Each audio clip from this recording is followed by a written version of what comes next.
हरी नाम का किसान अपने परिवार के साथ रहता था।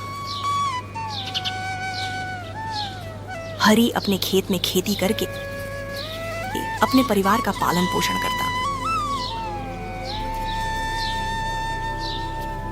सब कुछ अच्छा चल रहा था। हरी की बेटी की शादी तय हो गई थी।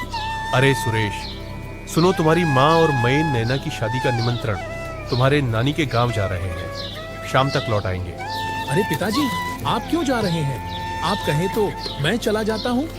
नहीं नहीं बेटा, हमारे की पहली शादी है। अगर तुम अकेले जाओगे तो अच्छा नहीं लगेगा। हम दोनों शादी का निमंत्रण देकर आ जाते हैं। ठीक है पिताजी, आपको जैसा ठीक लगे।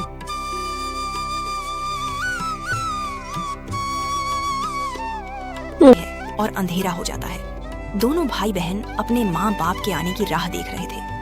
तब तक एक आदमी वहाँ आकर सुरेश से बोलता है, अरे सुरेश, गजब हो गया, सत्यानाश हो गया। जिस बस में तुम्हारे माँ बाप लौट कर आ रहे थे, उस बस का खाई में गिरकर भीषण अपघात हो गया है। और सुना है उस बस में कोई भी जिंदा नहीं बचा है। इतना सुनते ही नैना और सुरेश के पांव तले जैसे जमीन ही खिसक गई हो। दोनों फुट फुट कर रोने लगे। कुछ दिन ऐसे ही बीत जाते हैं। फिर सुरेश के रामू चाचा बोलते हैं, अरे सुरेश बेटा, खुद को संभालो। अब सारी जिम्मेदारियां तुम्हें ही निभानी पड़ेगी। तुम्हारे माता पिता का सपना था कि नैना बिटिया की शादी बड़े ही धूमधाम से हो। अब ये तुम्हें ही ये सपना पूर्ण करना पड़ेगा, नहीं तो उनकी आत्मा को शांति नहीं मिलेगी। तुम चिंता मत करो सुरेश बेटा, तुम अकेले नहीं हो, मैं तुम्हारे साथ हूँ। हम दोनों मिलकर नैना की शादी बड़े ही धूमधाम से करेंगे। ये शादी टूटने नहीं देंगे। चाचा, बस अब आप सबका ही सहारा है। मैं पूरी जी जान लगा दूंगा इस शादी को कराने में, लेकिन यह शादी टूटने नहीं दूंगा चाचा। सुरेश बेटा, मुझे तुमसे यही उम्मीद थी। अब रोना बंद करो और शादी की तैयारी में लग जाओ। ये सारी बातें सुरेश की चाची सविता सुन रही होती है। सुनिए, अभी आप बाहर क्या बातें कर रहे थे? बड़े आए नैना की शादी कराने वाले, हमारे पास क्या खैर जान गड़ा है?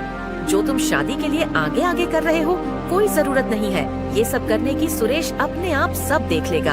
अरे भाग्यवान, तुम ये कैसी बहकी बहकी बातें कर रही हो सुरेश? मेरे सगे बड़े भाई का बेटा है, वो मेरा अपना खून है, कोई गैर तो नहीं।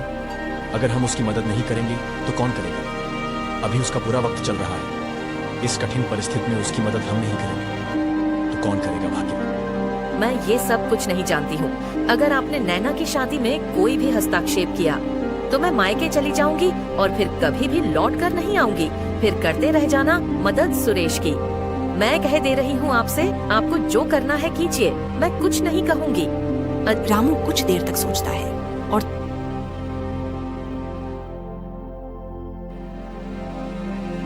थोड़ी देर में रामू सुरेश के पास जाकर बोलता है, अरे सुरेश बेटा, तुम्हारी चाची की माँ की तबीयत बहुत ही गंभीर हो गई है। हम तुरंत है चाची के गांव जाना होगा। तुम चिंता मत करना, हम जल्द ही वापस आ जाएंगे। ठीक है चाचा जी, अगर ऐसा है तो आप अभी इसी वक्त आप चाची जी को साथ में लेकर जाइए। फिर क्या था, चाचा और चाची दोनों गांव निकल जाते हैं। कुछ दिन ऐसे ही बीत जाते हैं। उधर लड़के वालों के यहाँ नैना की होने वाली सास कहती है, अजी सुनते हो, मुझे लगता है कि हमने लड़के की शादी तय करते समय थोड़ा कम दहेज मांग लिया है, क्योंकि मेरी एक रिश्तेदार मुझसे कह रही थी, आगे तुम मेरे पहचान में शादी अपने बेटे बिरजू की शादी कराती तो इससे ज्यादा ही दहेज दिलवा देती। क्या आपको नहीं लगता है कि हमने शादी का दहेज कम लिया है? पर भाग्यवान, अब हम आखिर कर भी क्या सकते हैं? अब तो बिरजू की शादी तय हो चुकी है और शादी तय करते समय दहेज भी तय हो चुका है। अब दहेज बढ़ाया नहीं जा सकता है भाग्यवान, वरना वो हमारे बारे में क्या सोचेंगे। अब हम कुछ नहीं कर सकते हैं भाग्यवान। अगर आप मेरी बात मानो तो मेरे पास एक तरकीब है, क्योंकि जिस दिन नैना के पिताजी शादी का दहेज लेकर आए थे, उस दिन सुरेश उनके साथ नहीं आया था। हम सुरेश से कहेंगे कि तुम्हारे पिताजी 50,000 नहीं बल्कि 5,000 रुपए ही देकर गए थे। हाँ हाँ भाग्यवान, तुम सही कह रही हो। ये बहुत ही अच्छा मौका है, क्योंकि जीवन में ऐसा मौका बार बार नहीं मिलेगा। उनसे पैसे निकलवाने का मैं कल सुबह ही और दहेज की बात करने उनके घर जाऊंगा। अगली सुबह नैना के होने वाले ससुर नैना के घर जा पहुंचते हैं और बोलता है, अरे सुरेश बेटा, तुम कैसे हो? मैं बहुत दिनों से आने की सोच रहा था, पर इतना सब हो गया, मैं फिर शादी की बात आगे बढ़ना ठीक नहीं समझा। लेकिन सुरेश बेटा, कभी ना कभी तो हमें शादी करनी ही पड़ेगी, तो मैंने सोचा कि कुछ जरूरी बातें अभी ही तुमसे कर लेनी चाहिए। अब अभी अपने घर में टीम ही बड़े हो तो तुम्हें ही सारे फैसले करने पड़ेंगे, और अब तुम्हारे पिताजी की जगह पर तुम ही हो तो मुझे तुमसे ही बात करनी पड़ेगी। हाँ हाँ बोलिए ना। तो मैं ये कह रहा था कि जब तुम्हारे पिताजी शादी का दहेज देने आए थे तो उन्होंने सिर्फ 5,000 रुपए ही दिए थे, और 45,000 शादी के पहले और देंगे ऐसा वादा किया था तुम्हारे पिताजी ने। ये आप क्या कह रहे हैं? पर मेरे पिताजी ने मुझे ऐसा तो कुछ नहीं कहा था। हाँ हाँ बेटा, पर तुम वहां पर नहीं थे ना, तुम तो पढ़ाई करने के लिए बाहर गए थे ना, इसीलिए शायद तुम्हें कुछ नहीं बताया होगा। पर क्या कर सकते हैं, जो तय हुआ था उसी तरह से ही होगा। अब बाकी के 45,000 रुपए वादे के मुताबिक तुम्हें ही देने पड़ेंगे। और मैं तुम्हें एक बात बताऊं कि हमारे कुछ रिश्तेदार और ज्यादा दहेज देने को तैयार थे। मैंने उनकी बात न सुनकर यह शादी तय कर दी।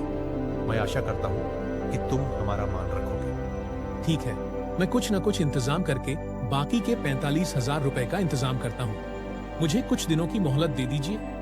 ठीक है बेटा, अब मैं चलता हूँ अपना और नैना बिटिया का ख्याल रखना। इतना बोलकर लड़के का बाप वहाँ से चला जाता है। तभी नैना बोलती है, भैया मैं ये शादी नहीं करूंगी। क्यों, क्या हुआ नैना बहन? आप इतने पैसों का इंतजाम कैसे करोगे? अब तो माँ बाप भी नहीं रहे हैं, आप अपने आप का ख्याल कैसे रखोगे? भैया नहीं नहीं, मुझे ये शादी नहीं करनी है। अरे पगली, तू इतनी फिक्र क्यों कर रही है? तुम चिंता मत करो, मैं अब संभाल लूंगा। वैसे भी माँ और पिताजी का आखिरी सपना था कि तेरी शादी बहुत धूमधाम से करें। अगर मैं माँ पिताजी की यह आखिरी इच्छा भी पूरी नहीं कर पाया तो वह नाराज हो जाएंगे। तुम बेकार में फिक्र मत करो, मैं हूं ना, मैं सब संभाल लूंगा। हमारे पास खेत है, मैं उनमें बहुत मेहनत करूंगा और तुम्हारे दहेज के पैसे इकट्ठा कर लूंगा। अगले दिन सुरेश अपने खेतों में काम करने के लिए चल देता है।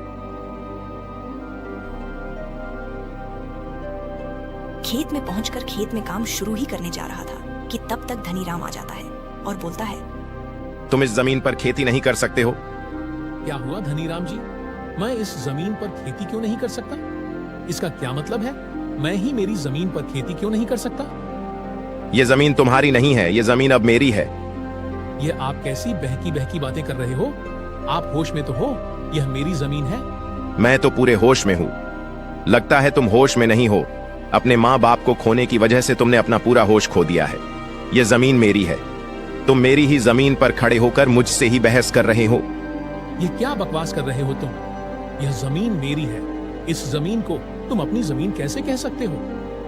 क्योंकि तुम्हारे पिताजी ने तुम्हारी बहन की शादी के लिए यह जमीन बेचकर पैसे लिए थे, इसलिए यह जमीन अब मेरी है। यह सरासर झूठ है धनीराम। मेरे पिताजी तुमसे कोई पैसे नहीं लिए हैं। अगर ऐसा होता तो वह मुझे जरूर बताते। और वैसे भी मेरे पिताजी को पैसे लेने की जरूरत है ही नहीं, क्योंकि उनके पास पैसे थे। और अगर उन्हें पैसे चाहिए ही होते तो वह जमीन गिरवी रख देते, लेकिन जमीन नहीं बेचते। मेरे पिताजी ने मुझे कभी जमीन के बारे में कुछ नहीं बताया। अगर ऐसा सचमुच हुआ भी होता तो वह मुझे जरूर बताते। तुम झूठ बोल रहे हो। यह सब नाटक करने की कोई आवश्यकता नहीं है। अब यह जमीन मेरी है, सिर्फ और सिर्फ मेरी, और अब इस जमीन पर सिर्फ मेरा अधिकार है। निकलो मेरे खेत से। धनीराम, तुम यह ठीक नहीं कर रहे हो। तुम मेरे माँ बाप के गुजरने का फायदा उठा रहे हो। और तुम्हारे पास क्या सबूत है कि मेरे पिताजी ने यह जमीन बेचकर तुमसे पैसे लिए हैं? बोलो। सुरेश, मेरे पास सबूत है कि यह जमीन मेरी है। इसके कागजात पर साफ साफ लिखा है कि इस खेत का मालिक मैं हूँ। अब निकलो यहाँ से। यह सरासर झूठ है, गलत है धनीराम। मैं तुम्हें छोड़ूंगा नहीं। मैं पंचायत में जाऊंगा। अरे जहाँ जाना है जाओ, यह जमीन मेरी है। इसके बदले में मैं तुम्हारे पिताजी को पैसे दे चुका हूँ, और अब यह जमीन मेरी ही रहेगी। अब जाओ यहाँ से। सुरेश गुस्से से अपने घर लौट आता है।